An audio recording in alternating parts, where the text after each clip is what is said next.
अच्छा, जरा सोचिए, एक ऐसा तरीका जिससे कोई भी कमरा मुफ्त में ठंडा हो जाए, वो भी ऐसी चीजों से जो किसी भी किराने की दुकान पर मिल जाएंगी और सिर्फ 3 मिनट में। सुनने में यकीन नहीं होता है ना? चलिए, आज इसी राज से पर्दा उठाते हैं। देखिए, कहानी एक बहुत ही सीधी सी सच्चाई से शुरू होती है। जो समाधान मुफ्त का हो, उससे कोई भी कंपनी पैसा नहीं कमा सकती। और जहां मुनाफे की बात आती है ना, वहां सच को अक्सर दबा ही दिया जाता है।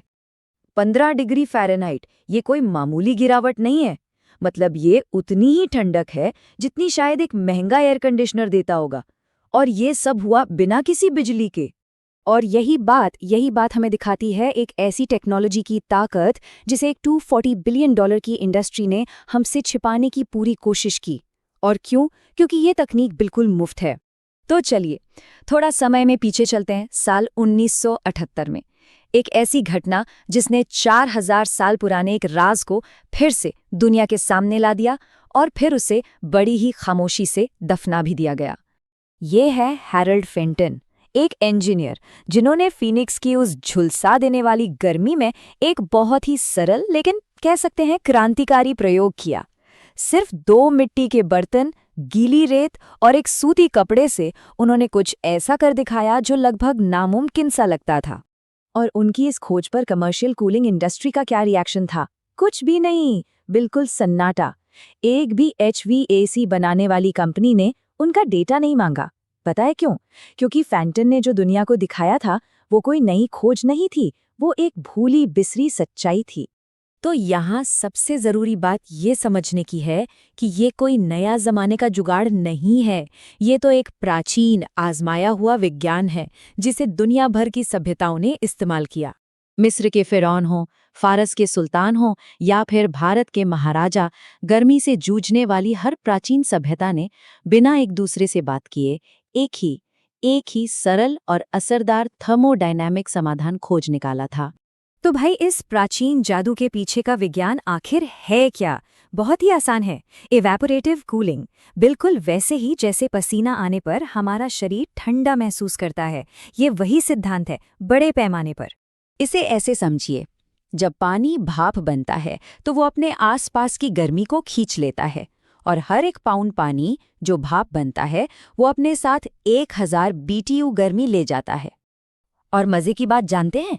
BTU ये वही यूनिट है जिससे आपके महंगे एयर कंडीशनर की ताकत को नापा जाता है।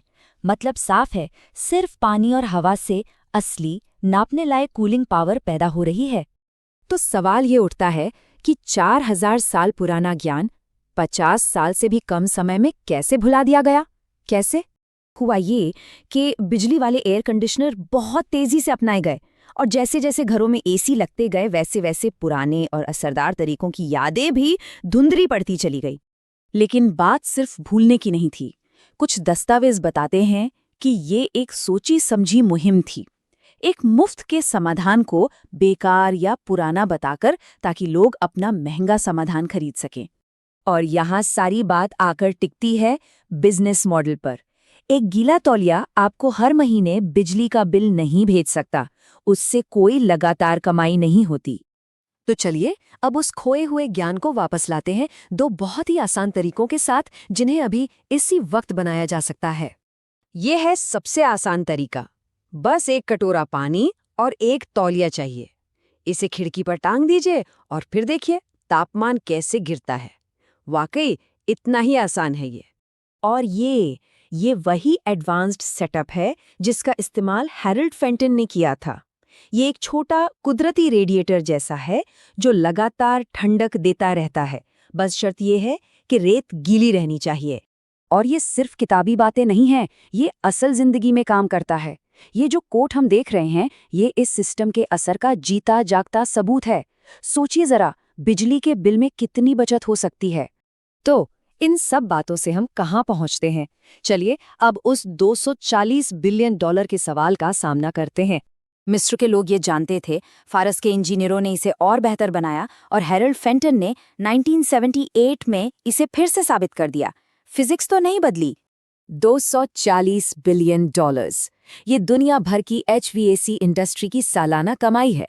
एक ऐसी इंडस्ट्री जो इस यकीन पर खड़ी है कि असली ठंडक महंगी ही होनी चाहिए। लेकिन अब हम सबको पता है कि ये सच नहीं है। तो असल सवाल सिर्फ एक कमरे को ठंडा करने का नहीं है। असली सवाल ये है कि हमारे इतिहास और हमारे ज्ञान के और कौन-कौन से हिस्से हैं जिन्हें मुनाफे के लिए हमसे छिपाया गया है। ये सोचने पर मजबूर करता है ना?